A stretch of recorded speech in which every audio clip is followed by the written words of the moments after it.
Sa nakaraang kwento ay nagsalita nga itong si Tipaklong na si Feng Zhenting na ibigay din ni Shuhan ang treasure ng Feng family.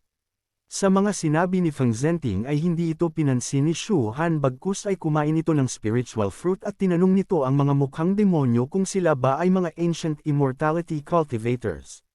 Dahil sa mga sinabi ni Shuhan ay biglang nagtaka ang tatlong hangal at nagtanong ito kung paano nito nalaman.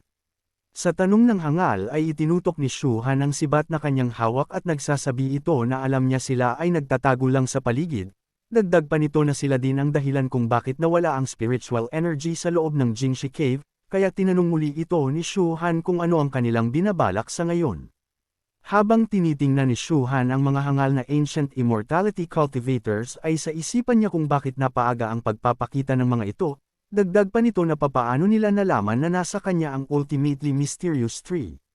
Bukod pa dito na ang nasa likod ng may pukana nito ay hindi pangkaraniwang nilalang, at batid niya na isa din ito sa mga naging kaaway niya sa nakaraang buhay niya. Samantala biglang tumawa naman ang isang hangal at muli itong nagbanta sa ating bida. Sinabi nito na kung ibibigay ni Shuhan ang ultimately mysterious tree ay hahayaan nila itong mabuhay. Ngunit biglang nagsitalo ng mga hangal hudyat na aatake na ang mga ito, at habang nasa ere ito ay nagsasabi ito kay Shuhan na alam niya ang lahat kaya kailangan na daw nilang iligpit ang ating bida. Si Shuhan na batid nito na tutuluyan siya ay agad nitong binitawan ang kinakain niyang spiritual fruit at nagsasabi ito na sapat na ngayon ang kanyang spiritual energy.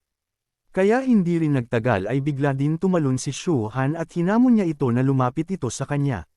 Maya-maya pa ay makikita natin na nagsalubong na nga ang mga kani-kanilang mga atake.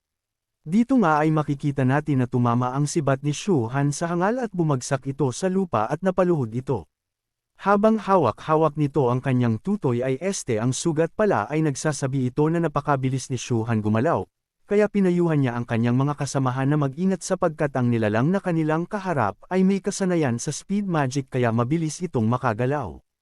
At habang naglalaban sila ay makikita natin na may tinapakan na naman na isang estudyante ang Thunderwolf King, at papalapit ito sa kanila kaya nagsalita ito na mahirapan sila na patayin si Shuhan ng mabilisan dahil na-stuck sila sa foundation stage. Bukod pa dyan ay papalapit na sa kanila ang Thunderwolf King kaya bilisan na nila ang pakikipaglaban sa ating bida. Hindi rin nagtagal ay naglabas na itong hangal ng mga spiritual fruit, at muli itong nagsalita na kung mabibigo sila na matapos ang mission na ito ay hinding-hindi sila mapapatawad ng Demon King. Samantala makikita natin na tila naglalabas ng kakaibang enerhiya ang mga hawak ng mga hangal, at dito nga makikita din natin na kusang pumapasok ang mga enerhiya papunta sa kanilang mga pagmumuka.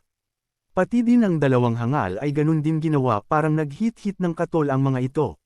Maya-maya pa pagkatapos nilang singhyutin ang mga usok ng katol ay tila malalakas na ang mga ito ayan katol pa more. Si Shuhan na nakita ang pinaggagawa ng mga hangal ay tila nakangiti lang ito. At nagsasabi ito na nagsinghat ang mga ito ng katol para mapunta ang kanilang level sa core formation stage pero ganun pa man ay masasayang lang ang mga ito. At sa isipan ni Shuhan na ang mga ancient immortality cultivators ay ang namamahala ay ang mga Demon Lord. Sa kanyang nakaraang buhay na pagkakaalam niya ang mga ito ay nasa Eternal Night City, dagdag pa nito na ang pagkakatanda niya ay mayroong 12 na makapangyarihang mga Demon Lord.